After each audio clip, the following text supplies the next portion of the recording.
हंसवाहिनी competition classes में आपका स्वागत है। आज हम वो वीडियो लेकर आए हैं आपके सामने जो एसएससी लेवल पर जो क्वेश्चन पूछे जाते हैं मैथ में, वो क्वेश्चन हम इसी वीडियो के सारे आपको हम बताएं किस तरह से एसएससी लेवल बेस पर जो भी है एमटीएस है और आपका सीजीएल है और सीएचएसएल है, इसमें किस तरह से मैथ के क्वेश्चन आते हैं। तो लेवल टू लेवल लेके चलेंगे हम आपको, ठीक है। चलते हैं आपको सवालों की तरफ लेकर। जैसे कि आपका ये सवाल लिखा हुआ है, सवाल क्या है कि एक निश्चित राशि 6 वर्षों में स्वयं की दोगुनी हो जाती है, वही राशि उसी ब्याज दर पर कितने समय, यही समय वर्षों में दिया है, कितने समय वर्षों में स्वयं की 5 गुनी हो जाएगी। देखो ऐसे सवालों की कंडीशन क्या होती है, अगर कोई सवाल आपको दिया जाए कि ये राशि आपके इतने समय में दोगुनी हो जाएगी, तो वही राशि कितने समय में कितनी गुनी हो जाएगी, तो इसका एक फॉर्मेट बनता है, ठीक है। फॉर्मेट आपको याद रखना पड़ेगा। अगर ये आपको दिया जाए कि 6 वर्षों में दोगुनी हो रही है और वही राशि उतने ही वर्षों में कितनी हो रही है, 5 गुनी हो रही है, तो ऐसे फॉर्मेट को याद रखने के लिए हम क्या करते हैं, n1 - 1 बटे n2 - 1 बराबर में क्या हो जाता है, ये समय का t1 बटे t2 हो जाता है। इस वाले फॉर्मेट को याद रखना हमेशा आप, ठीक है। जब भी ये कंडीशन दी जाए सवालों में, इतने वर्षों में इतनी गुनी और इतने वर्षों वही राशि इतने वर्षों में इतनी गुनी हो जाएगी, ठीक है। अब यहाँ पर जो n1 और n2 है, ये क्या है, ये हमेशा याद रखना जब भी कोई गुनी की बात करे, यानी कि कितना भी गुना हो, ठीक है, ये n1 माना जाता है। यानी कि जहाँ पर हम लिख सकते हैं यहाँ पर याद रखने के लिए, ये क्या है, n जो n1 है और आपका n2 है, ये जितना भी गुना दिया जाए, क्या दिया जाए, जितना भी सवाल में गुना दिया जाए उस कंडीशन में रखते हैं। और जहाँ पर t1 और t2 दिया जाए उसका मतलब आप जानते ही हो, ठीक है। t1 का मतलब पहला समय और t2 का मतलब ये दूसरा वर्ष, मतलब दूसरा समय जो भी उसमें रखा हो, ठीक है, दिया जाए सवालों में। अगर t1 का समय दे रखा है तो t2 पूछा जाएगा, t2 का समय दे रखा है तो t1 पूछा जाएगा, ठीक है। तो इस तरह से कंडीशन में हमें समय निकालना भी आना चाहिए। तो आपको पता है फॉर्मेट आपका क्या है, 6 वर्षों में, ठीक है। हमें ये पहला समय है, यानी कि जो दिया है, हमें जो सवाल में दिया है पे तो पहले तो हम वो लिख लेंगे हम। तो दिया क्या है, दिया है, हम आपको पूरा डिटेल से बता रहे हैं, ठीक है। करने का तरीका बहुत ही आसान है, बस समझ जाओगे तो अपने आप कर लोगे। 6 वर्ष हैं तो यहाँ पर ये t1 दे रखा है, यानी कि पहला 6 ईयर्स, ठीक है। फिर इसके बाद वही राशि उसी ब्याज दर पर वर्षों में, फिर इसके बाद क्या है, t2 पूछा है, यानी t2 का पता ही नहीं कितने वर्षों में। अब कितनी गुनी हो जाएगी हमने बताया था, जहाँ पर n1 n2, n1 का मतलब जो पहला गुना दिया जाए, n2 का मतलब जो बाद में दिया जाए, तो हमेशा याद रखना। तो इस सवाल को हम कैसे करेंगे, n1 का मतलब कितना है यहाँ पर, अब देखो इधर इसको भी लिख लो, n1 बराबर आपका 2 गुना है और n2 बराबर लास्ट में कितना गुना दे रहा है, 5 गुना दे रहा है, ठीक है। बस जो दे रखा था तो हमने लिख लिया है। अब हम क्या करेंगे, उस फॉर्मेट में ऐड कर देंगे। देखो n1 का मान कितना है, 2 है माइनस का 1 बटे n2 का मान कितना है, 5 है माइनस का 1 बराबर t1 कितना है, स्टार्टिंग में 6 वर्ष दे रखा तो 6 है, t2 का पता नहीं तो भाई t2 ही पूछा है, ठीक है। अब इस तरह से कैसे कर दे, 2 से 1 घटा दो तो भाई कितना बचेगा, 1 ही बचेगा, 5 से 1 गया भाई 4 बचेगा, ठीक है, 6 बटे t2। अब आपको पता है जब भी ऐसा बन जाए कंडीशन तो कैंची गुणा कर देते हैं, t2 का गुणा 1 में कर दो तो t2 और 6 का 4 में कर दो भाई, 4 गुणे 6, तो आपको पता है t2 कितना निकल के आ जाएगा, 24 निकल के आ जाएगा, यानी कि 24 वर्ष। कितना आ जाएगा, 24 वर्ष। ऑप्शन नंबर डी सही है। हमेशा याद रखना है ऐसे वाले सवालों को हम किस तरह से करते हैं, जब भी कोई राशि इस तरह से दी जाए कि कोई वर्ष दिया जाए इतने गुना हो जाए और वही राशि किसी वर्ष में 5 गुना या कितने भी गुना दे रखा हो तो क्या हो जाएगी, तो हमेशा t2 पूछा जाए, ये समय पूछा जाए, तो इस तरह से हम निकालते हैं हमेशा n1 - 1 n2 - 1 बराबर t1 और t2।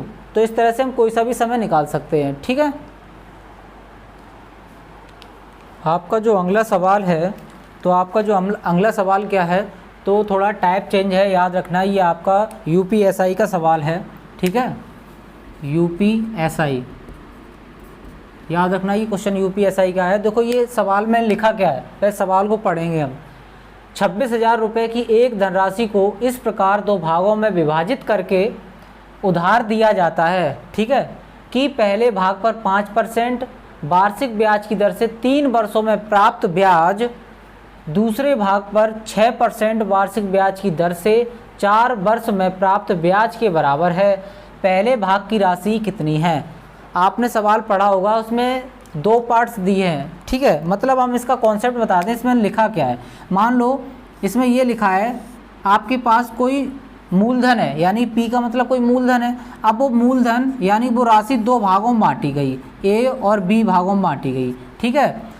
जब 2 भागों में बांटी गई तो इसका जो रेट है कुछ और है और टाइम कुछ और है, तो यानी पहले वाले भाग को हम R1 और T1 मान लेंगे, ठीक है। और इसी मूलधन का जैसे दूसरा पार्ट है तो उसको हम R2 और T2 मान लेंगे। और इसमें क्या दिया गया है? प्राप्त ब्याज के बराबर है, ठीक है। इसमें ये भी लिखा है, यानी कि इस कॉन्सेप्ट में ये भी बताया गया कि जो SI है इन दोनों का क्या है, SI बराबर है। ये आपका कॉन्सेप्ट है। जब आपको पता लग गया कि हमारी कोई मूल राशि है, मूलधन है, ठीक है, वो 2 भागों में बंटनी है, तो एक भाग में बटी तो वो किसी % पर बटी होगी और किसी भी टाइम पर बटी होगी। जब इसका पहला भाग तो ये, दूसरा भाग क्या है, ये किसी दूसरे रेट पर बटी होगी और इसका समय भी दूसरा होगा। जब ये कंडीशन आ जाए और सवाल में क्या लिखा हो, SI बराबर हो, यानी ब्याज बराबर दिया जाए, तो वो कंडीशन क्या बन जाती है? तो पहले पार्ट की क्या बन जाएगी, A into R1 into T1 upon में क्या होता है 100, ठीक है। तो दूसरे पार्ट का क्या हो जाएगा, B into R2 into T2 upon में 100। यानी कि जो मूलधन से हमें 2 पार्ट किए हमने, तो भाई P जो एक मूलधन है वो A में बट गया तो उसको A मूलधन हो गया। जब एक ही मूलधन B में बट गया तो वो B मूलधन हो गया। तो फॉर्मेट क्या है, अब आपको ब्याज बराबर ही दे रखा था तो ब्याज लिखने की जरूरत नहीं है, कट जाएगा बराबर में, ठीक है। तो इस तरह से हम फॉर्मेट बना लिया। अब देखो सवाल पढ़ते हैं, सवाल में लिखा क्या है, ठीक है। सवाल में क्या लिखा है कि 26,000 रुपये की कोई धनराशि है। कितने रुपए की धनराशि है? 26,000 की है। अब देखो हम 26,000 की धनराशि को हम यहाँ पे लिख देंगे। 26,000 की यहाँ पर धनराशि थी, ठीक है, कि एक धनराशि को इस प्रकार 2 भागों में विभाजित करके उधार दिया जाता है कि पहले भाग पर 5%, यानी कि पहले भाग का जो है परसेंट कितना है, 5% है, ठीक है। फिर इसके बाद क्या लिखा है, 5% वार्षिक ब्याज की दर से 3 वर्षों में, इसी का समय लिखा है, यानी A का समय कितना है 3 वर्षों में, तो इसमें ही हम समय लिख देंगे भाई 3 ईयर्स, ठीक है। बात को समझना, अच्छा सवाल है। फिर इसके बाद क्या है, दूसरे भाग पर 6%। अब आपको पता है इसका दूसरा भाग तो ये, इसका कितना % है, 6% है, की दर से 4 वर्षों में। अब इसका देखो समय लिखा है, इसका क्या लिखा है, इसका भी समय लिखा है। इसका समय क्या है भाई, T2 मान लेंगे। इसका समय कितना दिया है, 4 वर्ष दिया है, तो हम 4 वर्ष लिख देंगे यहाँ पर, ठीक है। 4 ईयर्स दिया है तो 4 ईयर्स कर दिया। अब देखो इधर, अब हमने क्या बोला था कि ब्याज के बराबर है, तो ब्याज भाई बराबर, तो कोई प्रॉब्लम ही नहीं है। पहले भाग की राशि कितनी है ये पूछा है। अब देखो हम क्या करेंगे, तो पहले पार्ट देखो, इसको बांटा, तो A भाई ये तो मूलधन बन गया इसका। R1 कितना था यहाँ पर 5%, तो 5 लिख देंगे, ठीक है। T1 कितना है 3 वर्ष, तो 3 लिख देंगे। बट A में कितना है 100 बराबर, इधर क्या है B, ये तो इसका मूलधन है भाई, इससे मिला है। R2 कितना है 6 वर्ष और T2 कितना है 4 वर्ष, इसका भी क्या कर देंगे, बटे में 100 कर देंगे। अब आपको पता है ये इससे कट जाएगा, ये इससे कट जाएगा, ठीक है। अब इसका गुणा कर दो, 5 तिया 15 ये हो गया ये, ठीक है, बराबर 6 को 24 B हो गया ये। अब आपको पता है तो इधर देखो, अब देखो इनको अनुपात में बांट लेंगे, A अनुपात B हो गया। अब देखो A का मान जो A के सामने लिखा रहता है 24, ठीक है, अनुपात B के सामने कितना है 15, तो 15 हो गया, यानी A अनुपात B बराबर 24:15 हो गया, ठीक है। अब इसके बाद अब इनको चाहो तो काट भी सकते हैं, तो काट लो भाई, A अनुपात B को छोटा भी कर लो, तो ये कितने बार कटेगा, 3 बार काट के देखो, 3 8 24, ठीक है, और 3 15, यानी 8:15 आ गया, ठीक है। अब पूछा क्या था, पहला भाग पूछा था। अब देखो हम यहाँ पे सॉल्व करेंगे पहला भाग और इनका टोटल करेंगे तो कितना आ रहा है, 8 5 13 आ रहा है, ठीक है। और टोटल राशि कितनी थी 26,000, टोटल राशि 26,000 थी।